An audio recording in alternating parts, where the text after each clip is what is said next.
১০০ বছরের রেকর্ড ভাঙা বৃষ্টি দেখছে ভারত। বাণিজ্যিক রাজধানী হিসেবে পরিচিত মুম্বাই তলিয়েছে রেকর্ড বর্ষণের পানিতে। রেড অ্যালার্ট জারি হয়েছে দেশটির বেশ কিছু অঞ্চলে। ভারতের আবহাওয়া দপ্তর ইন্ডিয়া মেটেরোলজিক্যাল ডিপার্টমেন্ট বিবৃতিতে জানিয়েছে এ তথ্য।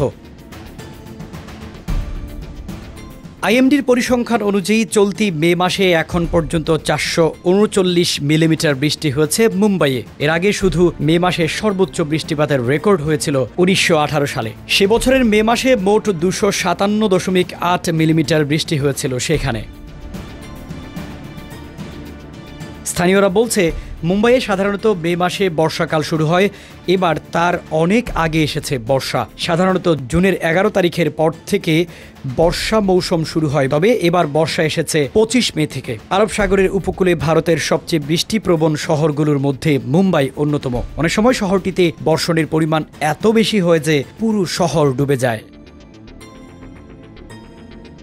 ২৫-২৬ তারিখের ব্যাপক বর্ষণে মুম্বাইয়ের বিভিন্ন এলাকা ইতিমধ্যে জলাবদ্ধতায় সীমাহীন দুর্ভোগে পড়েছেন মুম্বাইবাসী। আবহাওয়া অধিদপ্তর বলছে, সামনে আরও বর্ষণের পূর্বাভাস রয়েছে এবং ইতিমধ্যে মুম্বাই ও তার আশেপাশের এলাকায় হলুদ সতর্কতার সংকেত জারি করা হয়েছে।